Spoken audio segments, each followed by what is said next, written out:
आप ये तो जानते हैं कि गोवर्धन पर्वत को श्री कृष्ण ने अपनी छोटी उंगली पे उठाया था, पर ये गलत है, ये उन्होंने खुद कहा है। एक दिन वृंदावनवासी जैसे वो हर साल इंद्र के लिए बड़ा सा यज्ञ आयोजित करते थे, वैसे ही कर रहे थे। तब श्री कृष्ण आके बोले कि ये इंद्र हमें देते ही क्या है। तब नंद बाबा बोले, इंद्र हमें वर्षा देते हैं जिसकी वजह से हमारी फसलें उग पाती हैं। कृष्ण कहते, करनी है तो पूजा गोवर्धन की करो, क्योंकि वह ही हमें सब कुछ प्रोवाइड करते हैं, यानी कि वह ही हमें सब कुछ देते हैं। ये इंद्र तो सिर्फ वर्षा देकर हम पर एहसान कर रहे हैं।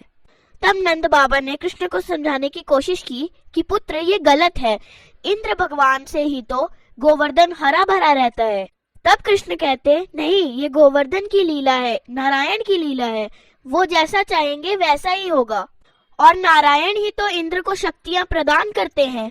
तब पुरोहित और पंडित बोले, सही कह रहे हैं कृष्ण, हमें गोवर्धन की पूजा करनी चाहिए। तभी इंद्र का सेवक बिजली वो इंद्र के पास गया। तब इंद्र अप्सराओं का नृत्य देख रहे थे और कहा कि वृंदावन में एक बालक है जो कि कह रहा है आपकी पूजा नहीं करनी चाहिए और गोवर्धन की करनी चाहिए। इंद्र ने घमंड और लोभ में आकर सोम रस का गिलास फेंक दिया और बोले, कौन है ये बालक जो कह रहा है कि मेरी पूजा ना कर उस पर्वत की पूजा करो, उस मिट्टी के ढेर की।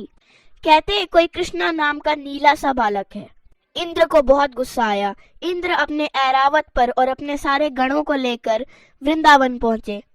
जब वृंदावन वासियों ने गोवर्धन पूजा शुरू की तो इंद्र ने वहां पर बाढ़ उत्पन्न कर दी।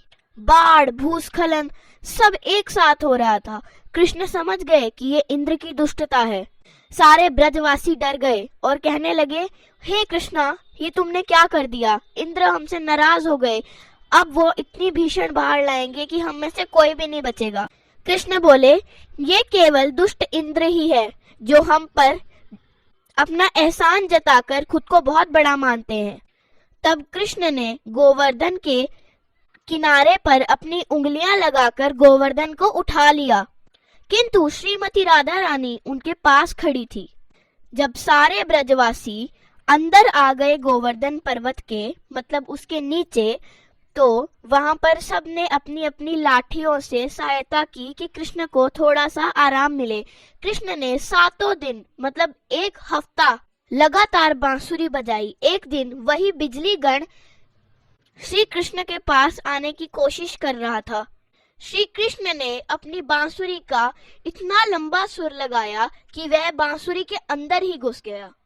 उसके पश्चात श्री कृष्ण ने इतनी जोर की फूंक मारी कि वो जाकर सीधा इंद्रलोक में गिरा। इंद्र को विश्वास हो रहा था कि ये कहीं ना कहीं नारायण ही है, क्योंकि वही इतने शक्तिशाली हो सकते हैं।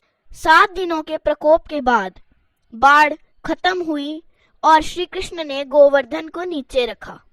बाद में वहां पर उन्होंने ब्रजवासियों को बताया, ये गोवर्धन पर्वत मैंने नहीं उठाया था बल्कि राधा ने उठाया था।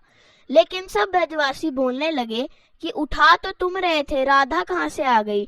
तो श्री कृष्ण कहते कि राधा रानी यानी राधा मुझे शक्ति दे रही थी, जिसकी वजह से मैं लगातार 1 सप्ताह तक ये गोवर्धन को अपनी उंगली पर उठाकर रख सका।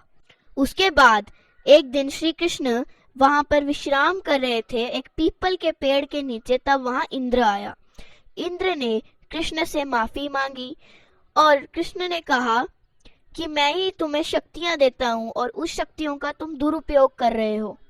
कृष्ण ने कहा, इसके बाद अगर तुमने कभी भी वृंदावन में ऐसी स्थिति उत्पन्न की तो मैं तुम्हें नहीं छोड़ूंगा।